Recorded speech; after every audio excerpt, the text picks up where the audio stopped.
Today I'm going to show you how to make these mini meatloaves with Mexican smoky, spicy flavors. I'm also going to be giving you my first impressions of this Typher Sync Dual Gold wireless meat thermometer that Typher graciously sent my way. And the best part about it is you can just literally chill on your couch, be doing things around the house while you monitor the temperature either on your mobile device or on this little device that Typher includes with the thermometer probes, so you can look at the temperature on the screen over here. And now let's get to the meatloaves. So I'm gonna start with the bacon. And while I have shown you a couple of times how to make the bacon on the pan, how to make it with water in the pan, which results in, I think, the quickest and crispiest bacon. But what's also amazing but takes a bit more time is cooking bacon in the oven.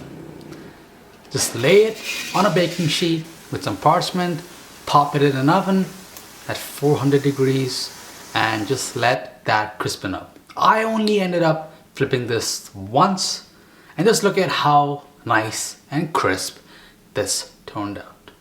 So we want to first start with the meatloaf mixture, which has some lean ground beef along with some panko, some milk, then here's some Dijon mustard, and here's a bunch of spices. We have some chili powder here, some dried thyme, paprika, and cumin. It's gonna add a nice depth into this meatloaf along with some eggs that were nicely whisked, then some Worcestershire sauce, and a generous portion of salt. Then some pepper in there, and we are gonna do something special with the onions, the chipotle peppers, and the garlic. So grab a pan, heat some olive oil in there, and then you really want to saute the garlic and the onions and add much more flavor to this base. Along with that, also add in the chipotle peppers. We leave that adobo sauce for the sauce that we're going to use to brush on the meatloaves later on, so don't throw that away. Just break up those chilies and just saute until those onions and garlic are nicely scented, softened, and just really fragrant, because that's going to help make these meatloaves even more special. Those flavors will have the time to intensify. Add that in there after you've let it cool down slightly, and then wait to get your hands dirty, grab some gloves if you can, and then just mix. You want to be careful not to knead, not to over mix. The priority here is to just get the ingredients evenly blended together.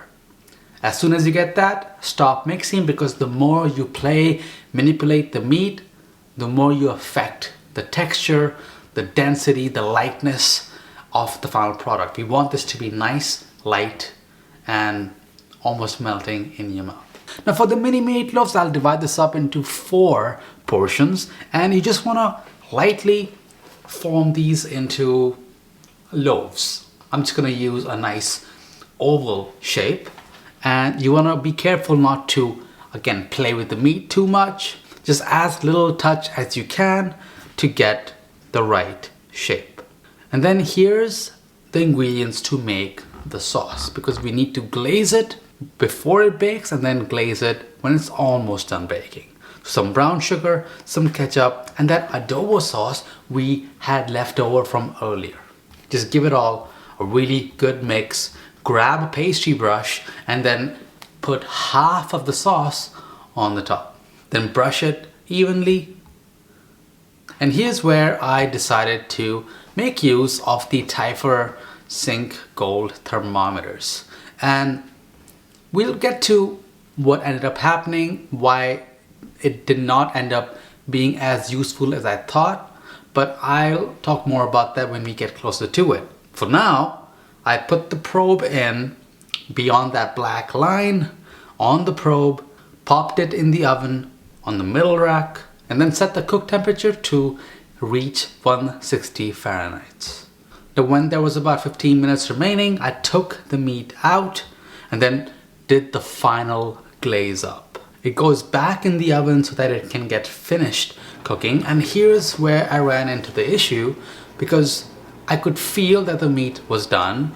I had a strong gut feeling based on all the different types of meats I've cooked all these years that it should be done, but yet the thermometer was giving me a reading that was saying that it wasn't done, that it was still at 138 degrees Fahrenheit on one probe and 133 on the other. I didn't know what to believe. The probe seemed to have been inserted properly. Like, it had been cooking for about 45 minutes at this point, and it should have been at least in the 150 Fahrenheit range and not at 130. So I had to take it out. I had to not listen to the readings and just use my best judgment from my experience to slice into that first meatloaf and confirm if I was right, and I was right. So I'm not gonna write this thermometer off. I'm gonna try to do the boiling water test. I'm gonna send an email to Typher, the people who sent me this thermometer, to make sure that there was nothing that went astray. These are just first impressions, so I'm gonna keep it as that, and I'm gonna give it a fair shot, because I usually don't do many of these kind of videos, and if I'm gonna recommend something to you, it has to work for me as well. So we'll go in much more depth. We will really see the efficiency, the use case, because it is super convenient. Like, I was able to look at the readings on this device, or preferably my phone. That's what I was doing mostly while I was doing other things, cleaning up, watching TV while the food was baking. But if it did work, it's super convenient. No more second guessing, right? That's the appeal of this. Anyways, let's get back to the meatloaves for now. I also had some green beans that I just simply sauteed with some olive oil on a pan. They look super good, and now it's time to serve. And of course, there's that bacon that we cooked earlier, which I crumbled, which we're gonna put on the top. The glaze, by the way, looks so good. I'm gonna top these off with the bacon, and then here's that slice I've been talking about. And look at that steam coming out of it. I never knew meatloaves were this amazing. I'm sure there are countless ways of making it, but this is my special chipotle spiked way of making these mini meatloaves. And they actually hold really well the next couple of days as well, because these were quite a bit. They are kind of heavy, just like a big ball of meat, but they reheated pretty well. Just be careful not to microwave it if you can avoid it. What I did is put it in the oven and just preheated the oven along with the cold meatloaves, and it just heated all together. It takes time, but it just makes sure you don't lose too much moisture. So stay tuned for some more news on these Typher Sync Gold Dual thermometers. I am going to follow up, do a full in-depth video. These first impressions, while initially were great, I had some questionable results, which I'm gonna be looking into. And if you want to see more videos just like this, then be sure to check out my beef bourguignon recipe. That is great, especially around the holiday time.